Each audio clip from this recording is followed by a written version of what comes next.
Muito bem, queridos. Provérbios capítulo 24, versículo 10.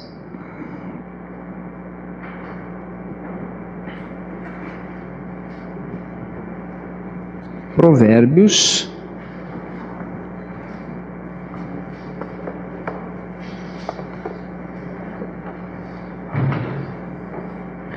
24,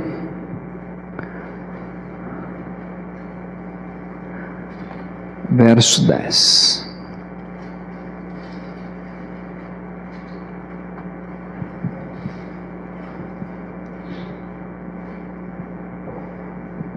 Que bom que você veio aqui na frente, né? Algo vai acontecer. Eu preciso de alguém que faça leitura. É melhor com fio, João Pedro? Ok. Este mesmo. Provérbios 24, 10. Todos acharam? Então, eu faria essa primeira leitura.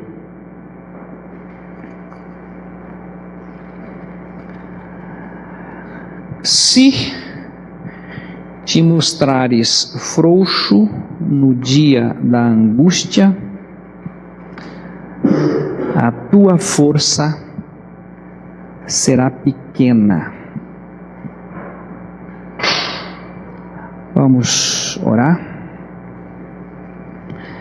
Senhor, nessa manhã dependemos da revelação da tua palavra ao nosso coração. Nós necessitamos da tua aprovação e, sendo esta a tua vontade, o teu querer, que o teu Espírito Santo venha trazer a revelação de cada detalhe e que o teu nome seja glorificado e que conheçamos mais o Senhor e tenhamos uma intimidade maior com o Senhor. Eu oro em nome de Jesus. Amém. Nós já fizemos estudo tendo como base esse texto. E nós estamos apenas trazendo à memória esse texto, porque no dia em que a pessoa estiver fraco, é exatamente nesse dia que ele precisa do Senhor. Ele precisa dos irmãos, ele precisa de um socorro. Então, se te mostrares frouxo no dia da angústia, a tua força será pequena. Então nós temos aí de Deus uma direção, uma orientação com relação ao corpo de Cristo, igreja, enfim, tudo esse trabalho. Nós vamos ler, eu não sei se todos, né, estão lembrados de um estudo que nós fizemos aqui alguns dias atrás a respeito de um moço lindo. Moisés estava aqui naquele dia, né, Moisés? Falei de um moço lindo. Aí usei você como exemplo. Eu não sei onde eu estava com a cabeça, mas usei você como exemplo, né? Então nós vamos ver esse moço em 1 Reis capítulo 9. Aliás, 1 Samuel capítulo 9. 1 Samuel capítulo 9, quem está lendo Samuel já vai chegar nessas histórias, né?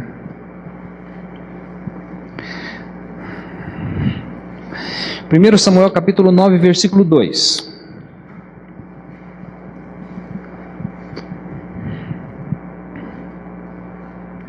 Tinha ele um filho, cujo nome era Saul, moço e tão belo que entre os filhos de Israel não havia outro mais belo do que ele. Desde os ombros para cima sobressaía a todo o povo. Vocês lembram que nós trabalhamos esse texto, o homem mais belo de Israel, um homem bonito, um moço esbelto, um moço que sobressaía a todos os demais em altura, Só de falar tem gente já imaginando, meu Deus, deve ser coisa doce, lindo, né? Além disso, além da sua beleza física, ele ainda foi escolhido por Deus para ser rei em Israel. Aqui no versículo 17 diz assim, ó: e quando Samuel viu a Saul, o Senhor lhe disse: eis aqui o homem de que já tenho dito, este dominará sobre o meu povo. Ou seja, tem a beleza física e tem agora de Deus, ele vai ser rei, ele vai reinar sobre o meu povo. Além disso, no capítulo 10, versículo 1, então tomou Samuel um vaso de azeite e lhe derramou sobre a cabeça e o beijou e disse: porventura te não tem ungido o Senhor por capitão sobre a sua herdade? Ou seja, agora ele é ungido rei. Aqui mesmo no capítulo 10 tem algo ainda fantástico, versículo 6, 1 Samuel 10, 6. O Espírito do Senhor se apossará de ti, e profetizarás com eles, e tu serás mudado em outro homem. Você vai ser mudado em outro homem. Por quê? Porque o Espírito Santo há de se apossar de você. Você vai profetizar. Você vai ser, além de bonito, além de rei, você vai ter a unção do Espírito de Deus. E tem algo mais ainda, capítulo 10, versículo agora 24. Então disse Samuel a todo o povo: vedes a quem o Senhor escolheu? Pois em todo o povo não há nenhum semelhante a ele. Então todo o povo rompeu em gritos, exclamando: viva o rei! Então nós temos a beleza, a escolha de Deus como rei, a unção, um homem cheio de espírito, agora um outro homem, e agora nós temos então o povo aclama como rei, o povo também reconhece como rei. Alguém tem notícia o que aconteceu com esse homem?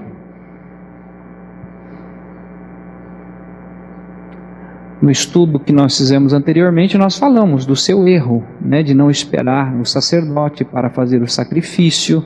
Nós também apontamos quando Deus falou para destruir todos os midianitas, ele não destrói, leva algumas ovelhas e algum gado, e desobedece ao Senhor, por isso ele perde o seu reinado. Mas o fim dele, alguém se lembra? Então nós vamos ler 1 Samuel capítulo 29.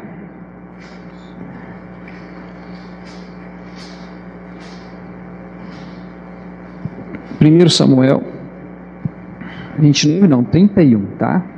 Eu estou fazendo jus à idade, né? 1 Samuel 31, os versículos 4 e 5. Então disse Saul ao seu pajem de armas: arranca tua espada e atravessa-me com ela, para que porventura não venham estes incircuncisos e me atravessem, e escarneçam de mim. Porém o seu pajem de armas não quis, porque temia muito. Então Saul tomou a espada e lançou-se sobre ela. Vendo, pois, o seu pajem de armas que Saul já era morto, também ele se lançou sobre a sua espada e morreu com ele. Suicídio de Saul e suicídio do seu homem de guerra, seu pajem. O que leva uma pessoa ao suicídio? No versículo anterior, versículo 2, diz assim: e os filisteus apertaram com Saul e seus filhos, e os filisteus mataram a Jonatas, a Abinadab e a Malquizua, filhos de Saul. Provérbios diz assim: se fores frouxo no dia da angústia, a tua força será pequena.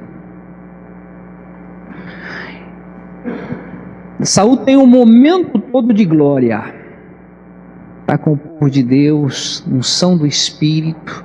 Aí acontece algumas situações que ele perde o seu reinado, ele perde a guerra, ele perde os 3 filhos, e diante de uma perda, outra perda, ele também perde de olhar para o Senhor e decide por uma coisa terrível que é o suicídio. Por que estamos falando sobre isso? E o Senhor nos deu direção sobre isso hoje. Vocês vão encontrar no Face, em várias propagandas aí durante esse mês de setembro, sobre o Setembro Amarelo. O que é o Setembro Amarelo? É uma campanha da Associação Brasileira de Psiquiatria para a questão da prevenção do suicídio. Suicídio não é falado, não é divulgado, mas tem todo um histórico disso, e essa associação está preocupadíssima com isso, porque hoje é a segunda causa de morte entre pessoas de 15 a 29 anos no mundo, é o suicídio. E o Brasil é o 8º país no mundo em que o suicídio é algo extremamente relevante. Na nossa cidade, então, eu não preciso falar muito, vocês têm aí as notícias do dia a dia. Estamos convivendo com essa realidade. Algumas pesquisas mostram que o fato de morarmos num centro agrícola, a produção, vários produtos que hoje são proibidos na Europa, nos Estados Unidos, o Brasil ainda continua aplicando isto, causa muita depressão. E a depressão é um dos fatores de risco que leva a pessoa ao suicídio. Tanto Cascavel quanto Cafelândia, a nossa região. Porém, são situações que a pessoa num estado de fraqueza, de frouxidão, nesse momento de angústia, ela então se vê, ou ela vê no suicídio como uma saída, uma solução. Nós temos vários estudos nessa área, e eu acho que vale a pena dizer à igreja, o suicídio na Grécia, quando era tratado esse assunto, é até cômico isso, ninguém podia ir para o suicídio sem pedir autorização para a comunidade. O suicídio era algo autorizado pela comunidade, caso a pessoa quisesse, autorizado ou não. Em Roma já era diferente, já era um concílio onde se pedia uma orientação. Em outros lugares, toda viúva tinha o direito ao suicídio. Já era algo considerado, digamos assim, normal, né? E o suicídio é uma coisa que nós temos na Bíblia. Um outro fato que eu gostaria de mencionar, para nós entrarmos na graça, misericórdia, amor de Deus, onde nós temos solução, temos saída. Então vamos lá, Lucas, Evangelho de Lucas,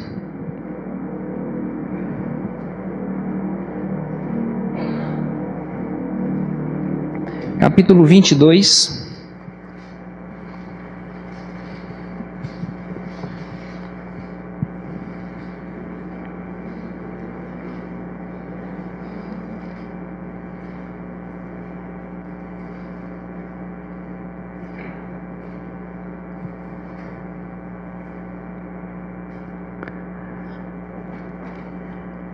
todos acharam? Lucas 22. Vamos ler apenas aqui o versículo 3.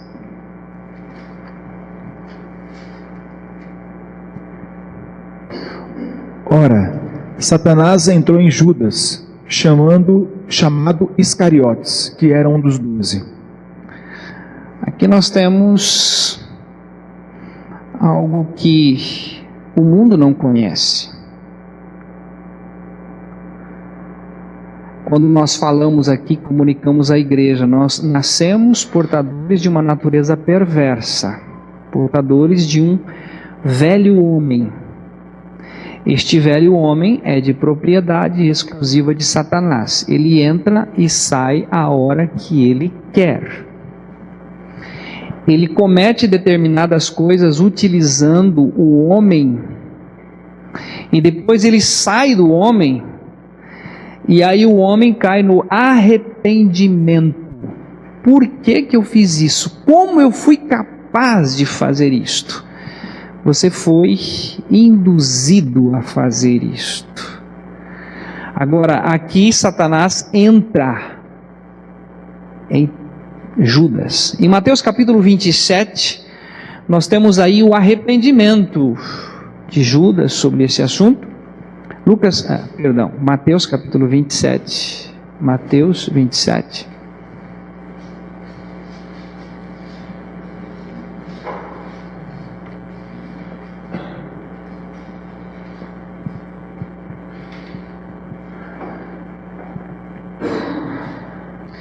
Nós vamos ler o versículo 5. Então Judas, atirando para o santuário as moedas de prata, retirou-se e foi enforcar-se.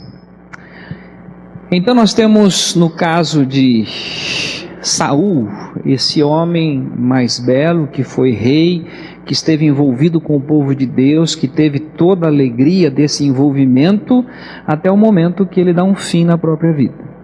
Nós tivemos um outro caso, que é o caso de Judas, que esteve com Jesus, foi comissionado dentro da comissão dos 70, era um dos 12 apóstolos, esteve com ele, participou dos milagres, enfim, esteve presente em todas as situações. Satanás entra em Judas, portador ainda do velho homem, faz o que faz, se arrepende, mas na hora de um momento de angústia, ele decide o enforcamento. Pedro também chora amargamente, mas ele vai diante do Rei dos Reis e o Senhor o abraça, o acolhe e o restaura. Então nós temos aí esse mês, vocês vão estar acompanhando todo esse trabalho, principalmente na cidade de Cascavel. Eu vou estar falando não é no Belog, tem o Belog e tem o 33, né? É o 33. Eu vou estar fazendo uma palestra sobre o suicídio no 33. E isso todo é um trabalho que envolve a Associação Brasileira de Psiquiatria, a Associação Paranaense de Psiquiatria, o Colegiado de Psicologia da FAG, o Colegiado de Medicina da FAG e também o Conselho Regional de Psicologia do Estado do Paraná e aqui de Cascavel. Essa orientação vai ser dada em vários lugares de Cascavel e todos são orientados a procurar as UBS ou outro órgão de saúde de Cascavel. Só em Cascavel tem mais de 30 UBS que pode dar essa assistência, e evidentemente que é assistência psicológica e não a assistência que nós conhecemos, que é o Senhor, tá? Eu só estou passando essa orientação porque isso vai acontecer e você vai estar sabendo.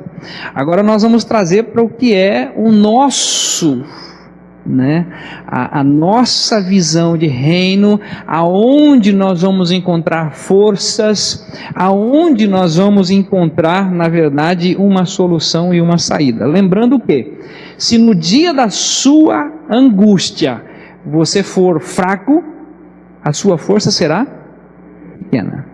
Isto significa o quê? Que eu e você precisamos de ajuda.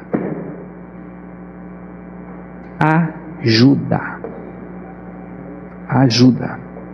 E agora eu vou ler um quadro que vocês vão ficar estarrecidos. Mateus 26, 38. Mateus 26, 38. Então lhes disse: a minha alma está profundamente triste até a morte. Ficai aqui e vigiai comigo. Quem que disse isto?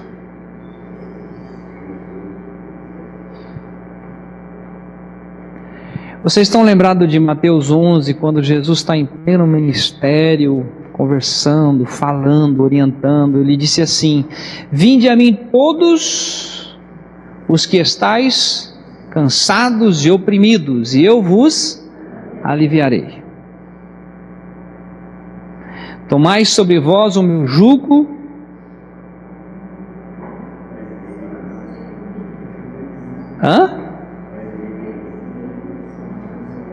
Sou manso e humilde, mas ainda tem o versículo no meio. Achareis descanso para as vossas almas. E quem está dizendo agora no 38? Vamos ler de novo? Eu preciso que fique registrado no nosso coração. Então lhes disse: a minha alma está profundamente triste até a morte. Ficai aqui e vigiai comigo. Irmão Renato, o senhor tem aquela versão, né? Pode ler? Não, é igual? Profundamente triste. A outra versão diz: cheio de tristeza até a morte. O que o texto continua dizendo? Ficai aqui e vigiai comigo.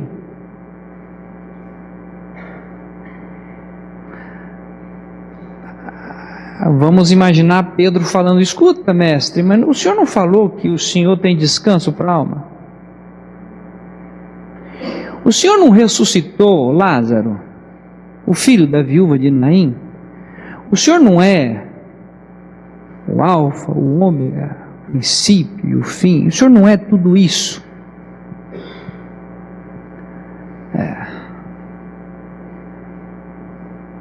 Deixa eu dizer uma coisa aqui para a igreja precisa saber disso. Nós temos momentos extremamente difíceis em que a nossa alma tem profunda tristeza.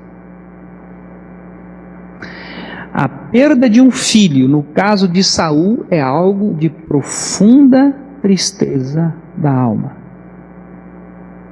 A perda de um pai, a perda de um emprego para alguns é algo de profunda tristeza na alma. O salmista no Salmo 42 e 43, ele diz assim: por que estás abatida, ó minha alma? Espera em Deus. Ou seja, ninguém está livre de entrar num momento de tristeza. E na quinta-feira nós estivemos trabalhando aqui uma mulher chamada a mulher sunamita. Quem esteve aqui na quinta-feira foi muito precioso, em que ela não tem filho, Eliseu promete-lhe um filho, o filho nasce, o filho sai com o pai no campo e ele diz: ai a minha cabeça, o filho morre. E ela deixa esse filho na cama de Eliseu e vai atrás dele, onde ele está num monte, num lugar distante. O marido pergunta: tudo vai bem? Ela diz: tudo vai bem. Geazi corre na frente de Eliseu e pergunta: vai bem com a tua casa? Vai bem com o teu marido? Vai bem com o teu filho? Ela disse: tudo vai bem. Mas quando ela chega diante de Eliseu, ela se coloca aos pés dele e diz: porventura eu pedi um filho a Deus? E aí Eliseu olha para ela e diz assim: Geazi, deixa, porque a alma dela está angustiada. E eu aprendo com a sunamita que você pode ter muita gente dentro de uma comunidade, mas não é com todas as pessoas da comunidade que você tem intimidade. Talvez você não tenha uma intimidade com o seu marido como você tem uma intimidade com a sua companheira de oração. Talvez você não tenha intimidade com alguém que senta do seu lado, mas você tem intimidade com alguém, e com esse alguém você pode abrir o seu coração e chorar. Estou pensando em morrer, porque eu não suporto mais o casamento, eu não suporto mais os meus filhos, eu não suporto mais viver com a angústia da perda do meu marido, eu não aguento mais suportar o peso da minha casa, de eu ter cuidado, de eu ter ensinado a palavra de Deus, e ninguém quer nada com a palavra de Deus. Ficai aqui e vigiai comigo.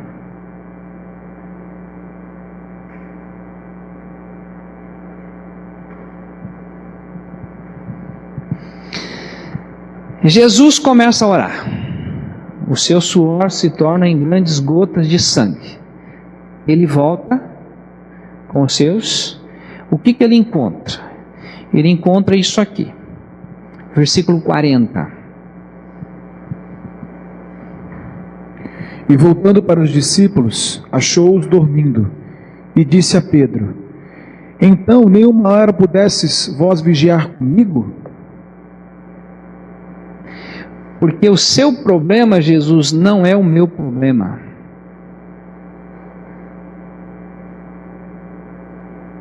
Evidentemente que ele não disse isto, mas se eu não tenho condições de acolher alguém que está precisando de ajuda, eu estou dizendo, eu não me importo com você. Seu problema é seu.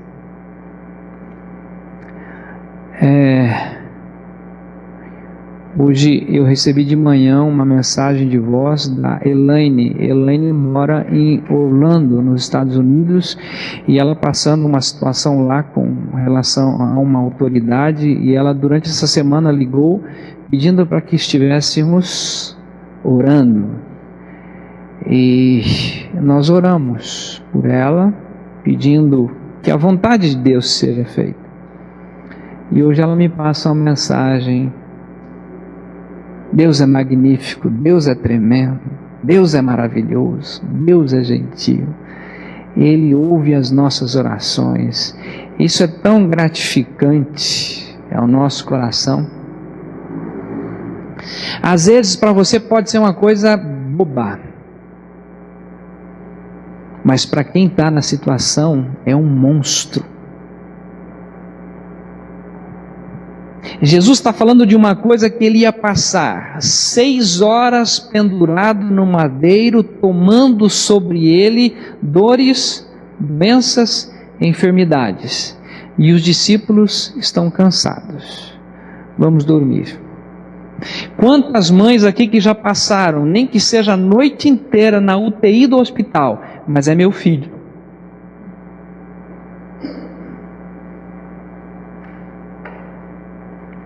E quantos aqui já perderam alguém muito próximo? E às vezes também fazem isso, né? Fique aqui. Mas eu não posso fazer nada. Não, fique aqui.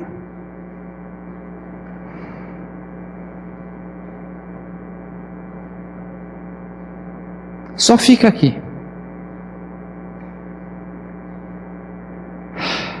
E ore. Vigie comigo. Então, queridos, eu queria trazer isso aqui à igreja para nós considerarmos. Nós precisamos entender, pela graça do bom Deus, que nós temos uma coisa que Deus ama.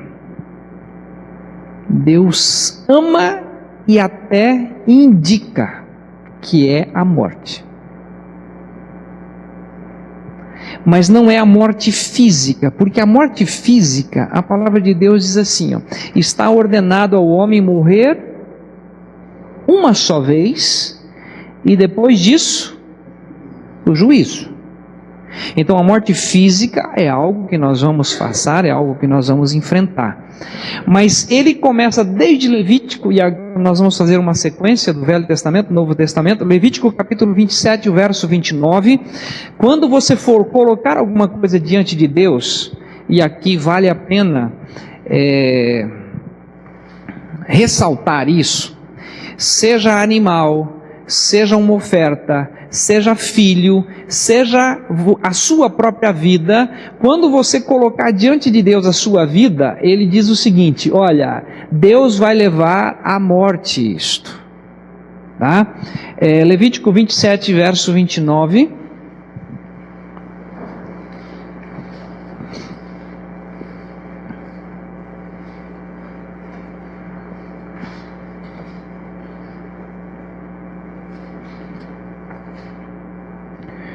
Ninguém que dentre os homens for dedicado irremissivelmente ao Senhor se poderá resgatar, será morto.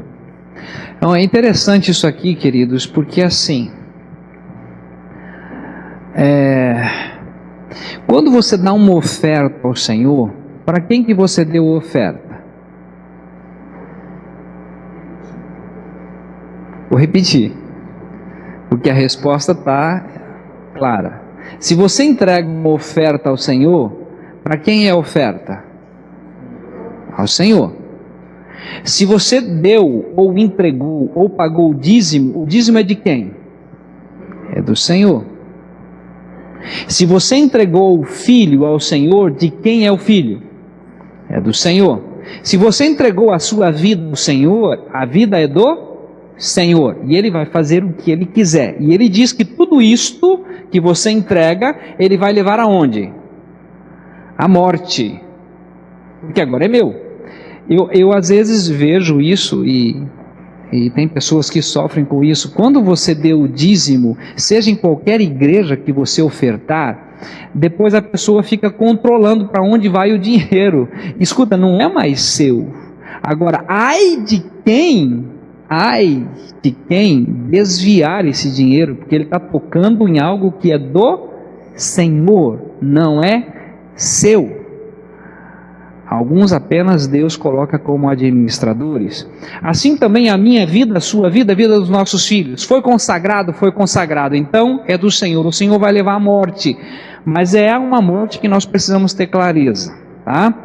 Eu só vou citar aqui que a igreja conhece. Deuteronômio 24:16. Os pais não morrerão pelos filhos, nem os filhos pelos pais. Cada qual morrerá pelo seu pecado. Ou seja, morte é algo dito na Escritura com muita propriedade.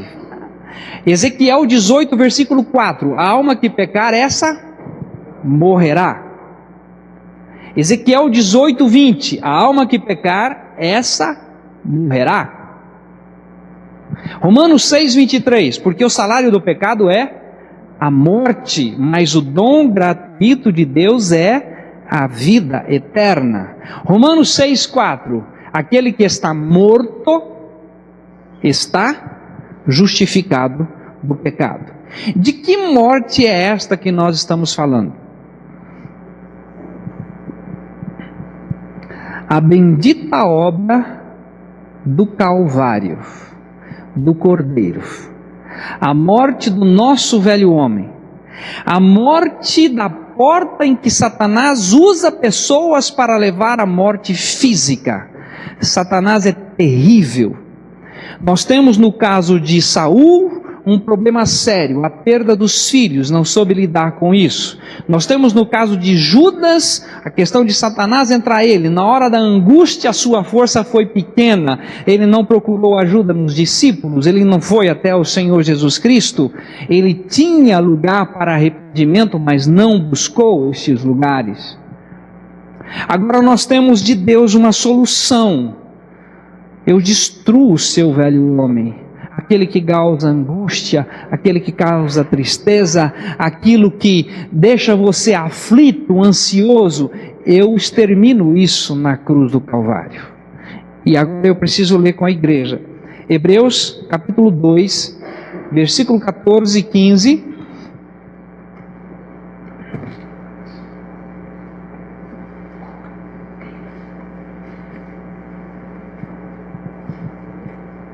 Hebreus 2, 14 e 15.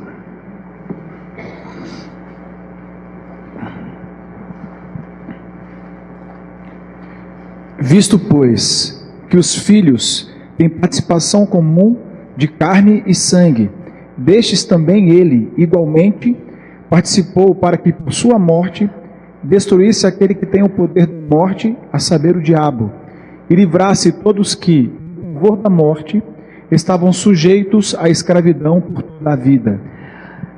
Através do sacrifício do Senhor Jesus Cristo, Ele nos livrou até desse medo da morte. A morte física é algo que nós vamos enfrentar. Nós vamos perder, seja esposa, seja filho, seja pai, seja mãe. A morte física é algo, é fato. Um dos estudiosos que nós estaremos apresentando também ali no Exército como referência bibliográfica, é alguém que define o suicídio como não é o desejo da morte, é o desejo de uma nova vida. A criança nasce e vive num ambiente em que o amigo tem o pai e tem a mãe. Tem o pai e a mãe que amam, que lhe dão afeto, que lhe dão carinho.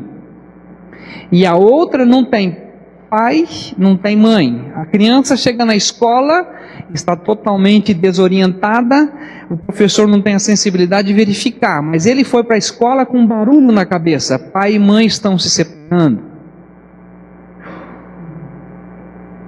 Ele não aguenta esse pavor, ele entra em crise.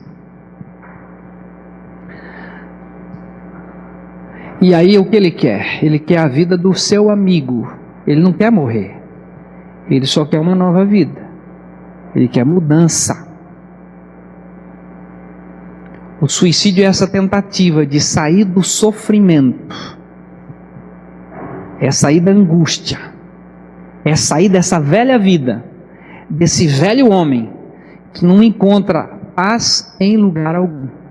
Agora, nós que temos o conhecimento, a revelação de que há uma obra tremenda na qual Jesus morre, nos atrai, nos leva a morrer e nos dá uma nova vida, e dentro dessa nova vida nós encontramos algo tremendo, que nós vamos verificar agora, que nós temos refúgio, fortaleza, socorro, bem presente na angústia. Vamos lá. Tiago capítulo 5, versículo 16.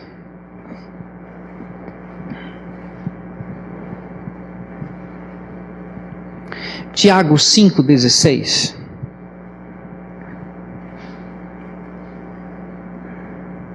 Confessai, pois, os vossos pecados uns aos outros, e orai uns pelos outros para serdes curados. Muito pode, por sua eficácia, a súplica do justo. Nós temos essa versão que diz, confessai os vossos pecados. A palavra pecado no grego é hamartia. E em Tiago não está essa palavra hamartia. O texto lá de Tiago está escrito, confessai as vossas culpas uns aos outros. Tem pessoas que vivem debaixo de culpa. Culpa. Perdeu o filho por causa de culpa. O casamento está está se desfazendo e ele assume uma questão de culpa. O lar não está bem, ele assume uma postura de culpa. Ele se sente culpado. Ou seja, isso vai fazendo com que a pessoa cada dia fica mais triste, entristecido. E aí a palavra de Deus diz assim, confessai as vossas culpas uns aos outros e orai uns pelos outros. Sabe por que a igreja existe, irmãos? Vocês lembram que o Senhor Deus disse assim, com bom e com suave é que os irmãos vivam em união. Por quê? Porque irmão conta as coisas para irmão, irmão ora pelo irmão, irmão cuida do irmão. Você pode falar mal da sua família, não fala da minha. Os meus irmãos podem ser tranqueira, mas é a minha Família. Família cuida de família. Quando nós estamos na comunidade, quem é a nossa família? Isso aqui é a nossa família, né? Pode falar mal de todo mundo. Essa comunidade não fala mal não, porque está mexendo com a minha família, né? Pode até... O fato é que somos essa família. Nós temos onde procurar ajuda. Nós temos o nosso irmão para chorar, para falar, para derramar o coração e fazer como Jesus. Escuta, fique comigo. Vigia comigo, estou passando por esse momento, eu preciso da sua ajuda. Esta é a finalidade da igreja. Agora nós vamos ler Gálatas capítulo 6, versículo 2, que vai mais adiante ainda, quando nós aprendemos com o Senhor levar a carga. Essa carga está pesada, eu não estou dando conta, é um peso gigantesco. Senhor, ajuda-nos. Então nós temos aí em Gálatas 6, versículo 2. Levai as cargas uns dos outros, e assim cumprireis a lei de Cristo. É interessante que o 1, ele começa dizendo, vós que sois espirituais, vós que tem ao Senhor. Ele diz, levai as cargas uns dos outros, e orai uns pelos outros. Tem cargas aí que são extremamente difíceis de levar sozinho. Você precisa de um apoio, você precisa de um irmão, você precisa de uma oração, você precisa de uma decisão. Ontem eu estava muito triste, a minha alma estava triste.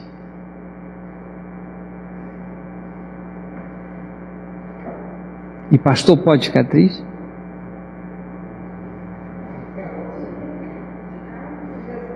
Não é? Dá a impressão que Jesus não precisava ficar daquele jeito. Se ontem alguém daquela região de Londrina, Pucarana, naquela região me convidasse, pastor, venha atender o trabalho aqui, eu estava indo embora ontem mesmo. Porque eu tenho uma família em Londrina, eu tenho ainda minha mãe, eu tenho ainda os meus 7 irmãos, todos moram naquela região. Ontem minha irmã ligou dizendo, Zeu, nós vamos no sítio do tio Cláudio amanhã, que é hoje, eles estão lá hoje, em Marilândia do Sul, o Zé Alessio conhece. Ali na região tem Alvorada do Sul, Jandaia do Sul, Marilândia do Sul, fica pertinho de Apucarana. Meu tio tem um sítio lá, eu nunca fui conhecer o sítio dele. E aí hoje está lá minha mãe, o meu irmão, 2 irmãs, o meu tio Cláudio, a tia Maria, a tia Jaqueline e o Ronei, que é o filho deles. E ontem eu chorei dizendo, Deus, eu queria estar com a minha família. Eu queria passar um dia com a minha família. E às vezes eu ouço daqui da igreja que o pastor fica um domingo fora.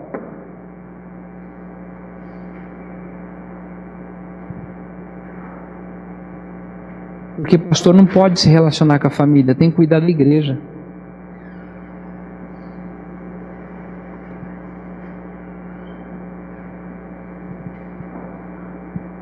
Não é simples não. Dói.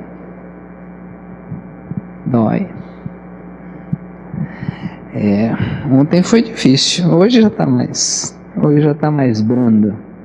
O texto diz assim, levai a cargas uns dos outros e orai uns pelos outros. Ore por mim, eu também tenho família. Eu também gostaria de domingo almoçar com a minha família.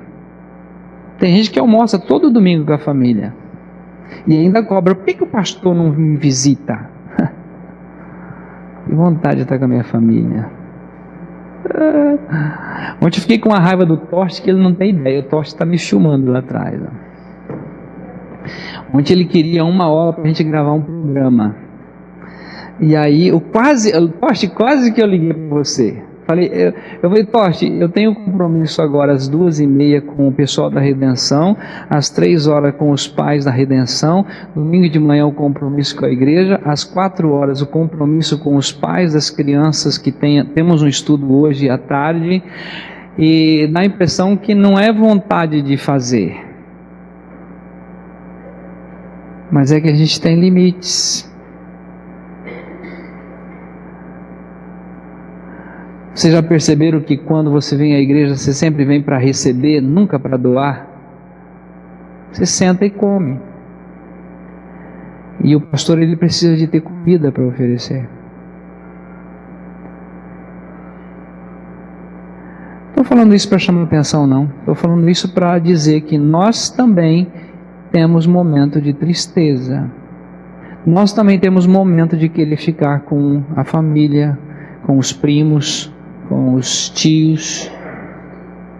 É uma necessidade. Quando você tem a igreja, quando você tem pessoas próximas, você pode então ter esse privilégio de dividir a carga. Eu não sei daqui quantos, mas eu tenho um tio que suicidou. Ele deu um tiro na cabeça no sítio. Motivo? Namoro. Foi traído. Não soube lidar com isso. Se matou. Tem pessoas que tiram a vida por coisa muito pouca. Mas para ele é algo monstruoso. Tirou meu chão. Acabou com a minha vida. Saul, eu tive beleza, tive comunhão, estive com os meus irmãos, fui cheio do Espírito Santo, fui rei em Israel, mas não sei lidar com a perda de 3 filhos.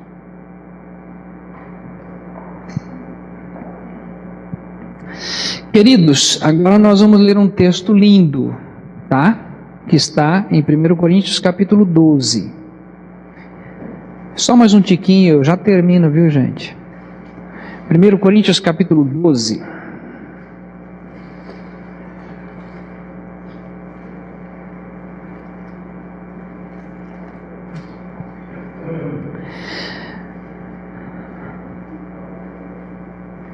Diz assim, ó: porque assim como o corpo é um e tem muitos membros, e todos os membros, sendo muitos, são um só corpo, assim Cristo é também. Capítulo 12, verso 12. Aliás, capítulo... Eu falei capítulo 11? Meu Deus. Ô David, você é um casalzinho, o casal mais novo da igreja é esse aqui, tá? Casaram tem aí alguns dias, estão nesse momento feliz da vida, ainda não esquece das coisas, agora você vai chegar nessa idade. Gente, é o capítulo 12 de 1 Coríntios, versículo 12, ok? Agora o 13, pois todos nós fomos batizados em um espírito, formando um corpo, quer judeus, quer gregos, quer servos, quer livres, e todos temos bebidos de um mesmo espírito. Porque também o corpo não é um só membro, mas muitos. Se o pé disser, porque não sou mão, não sou do corpo, não será por isso do corpo? E se a orelha disser, porque não sou olho, não sou do corpo, não será por isso do corpo? Se todo o corpo fosse olho, onde estaria o ouvido? Se todo fosse ouvido, onde estaria o olfato? Mas agora Deus colocou os membros no corpo, cada um deles como quis, e se todos fossem um só membro, onde estaria o corpo? Agora, pois, há muitos membros, mas um corpo. E o olho não pode dizer à mão, não tenho necessidade de ti, nem ainda a cabeça aos pés, não tenho necessidade de vós. Antes, os membros do corpo, que parecem ser os mais fracos, são necessários. E os que reputamos serem menos honrosos no corpo, a esses honramos muito mais, e aos que em nós são menos decorosos, damos muito mais honra, porque os que em nós são mais honestos não têm necessidade disso, mas Deus assim formou o corpo, dando muito mais honra ao que tinha falta dela, para que não haja divisão no corpo, mas antes tenham os membros igual cuidado uns dos outros, de maneira que, se um membro padecer, todos os membros padecem com ele, e se um membro é honrado, todos os membros se regozijam com ele. Ora, vós sois o corpo de Cristo, e seus membros em particular. Você percebe aqui, ó, o versículo 21, não é o 21,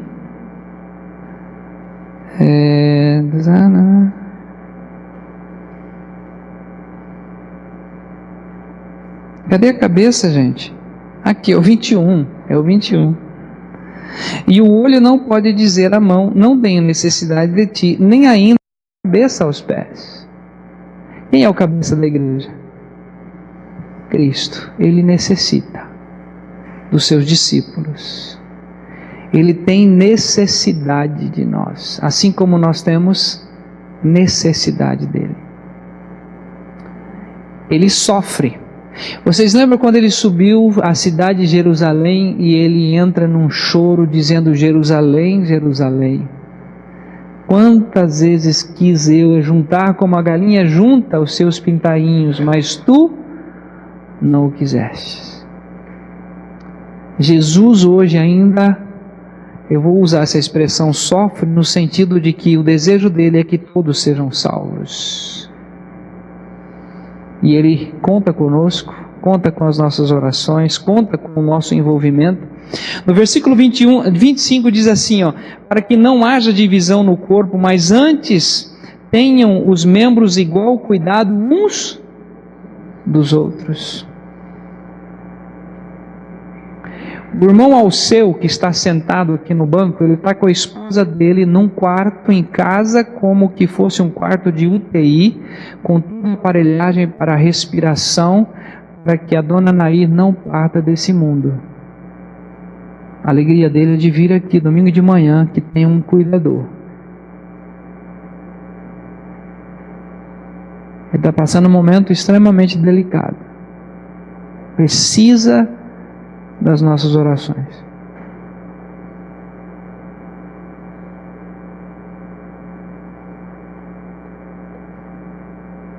Eu vejo que o irmão Renato, com toda a sua dificuldade, quando perde os 2 filhos, a igreja se tornou para ele um porto seguro.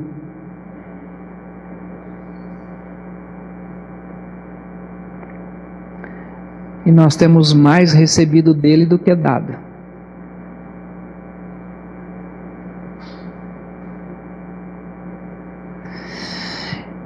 Deus é tão grandioso, majestoso, que Ele cria uma família funcional. Hoje nós temos isto: família funcional e família disfuncional. Família funcional é aquela família que acolhe, que recebe, que se doa, que abraça, que se envolve. Nós temos família funcional. A comunidade, o corpo de Cristo é uma família funcional. Pelo menos esse é o seu papel, de cuidar, de zelar, de amparar. É aquele lugar que você pode abrir o seu coração. Eu queria terminar com 2 textos. Um deles está no Salmo 100, eu vou pular. Ezequiel 18, 23. Ezequiel 18, 23. Em Ezequiel 18 você encontra aquele texto que diz assim: a alma que pecar, essa morrerá. Mas agora no 23 você vai encontrar o seguinte: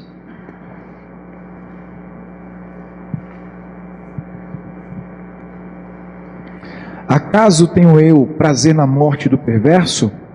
Diz o Senhor Deus, não desejo eu, antes que ele se converta dos seus caminhos e viva? Eu não tenho prazer na morte do perverso. Eu não tenho prazer na morte de Judas. Eu não tenho prazer na morte de Saul. Eu não tenho prazer naquele que tira a sua própria vida. Agora eu estou falando morte física. Eu não tenho prazer. O prazer que Deus tem é a morte de Cristo. Quando Ele diz que esse Filho veio trazer prazer a Ele, porque nele nós morremos, nós perdemos a velha vida. Aqui mesmo no capítulo 18, agora o 32. Porque não tenho prazer na morte de ninguém, diz o Senhor Deus. Portanto, convertei-vos e vivei. Eu não tenho prazer na morte de ninguém, mas eu quero que este alguém se converta, eu quero curar, eu quero transformar esta vida. Capítulo 33 de Ezequiel, versículo 11. Ezequiel 33, 11.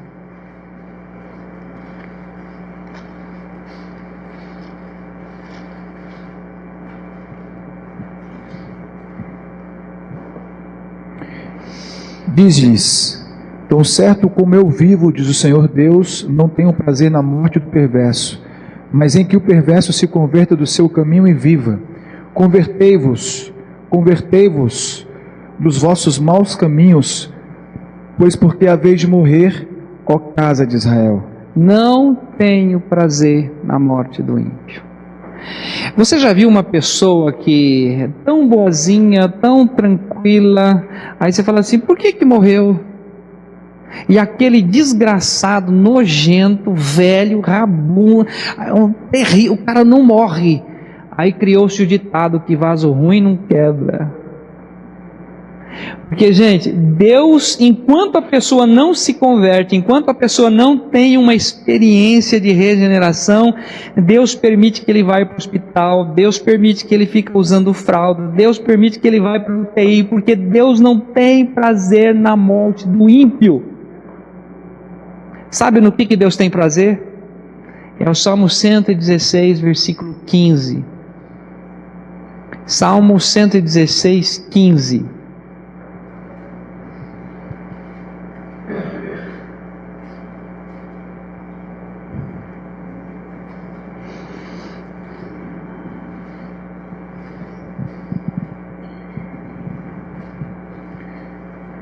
Preciosa é aos olhos do Senhor a morte dos seus santos. Tem outra versão que diz? Preciosa é a vista do Senhor, a morte do Senhor. Sabe o que o Senhor gosta? Quando o santo morre. Por quê? Porque ele vai agora ter o santo com ele 24 horas louvando e adorando, vai ter comunhão. Então é preciosa à vista do Senhor a morte dos seus santos. O santo morreu, é motivo de festa, é motivo de alegria. Por isso que lá em Tessalonicenses é dito isso a nosso respeito. Não é motivo de tristeza. Quando se perde um santo, quando se perde alguém da família de Deus, ele está face a face com Deus. Porque o texto é muito claro, gente. Na verdade te digo, isso está em João 8:24, aliás 4:24. 5:24, oh meu Deus do céu, né? Mas é 24. João 5:24. Na verdade vos digo que todo aquele que ouve a minha palavra e crê naquele que me enviou tem a vida eterna. Não entrará em condenação, mas passou da morte para a vida. A morte dos seus santos é algo sobrenatural. Num piscar de olhos estaremos face a face com o Senhor. Então Deus tem prazer na morte dos seus santos. E aí o apóstolo Paulo diz ainda em Filipenses 1:21, ele diz assim, para mim o viver é Cristo e o morrer é lucro. Eu vou estar face a face com Ele. Não há nenhum problema na morte dos seus santos. Deus tem prazer na morte dos seus santos. Mas enquanto este homem não tem uma regeneração, Deus não tem prazer na morte do ímpio. Porque Ele quer que todos se convertam e sejam salvos. Queridos, eu queria terminar aqui apenas lembrando que você é apenas regenerado. Você não é o super-homem. Você tem alguns baques. Tem algumas situações, tem alguns momentos de aflições que você precisa dos seus irmãos. Você precisa sentar. Não queira, né? Irmão, eu estou passando por um momento aqui, eu preciso de força, me ajuda? Fique comigo um pouco, ore comigo. E você vai encontrar aí um apoio, um arrimo, uma segurança para continuar a caminhada. Ok? Querido, vamos orar, vamos ficar em pé.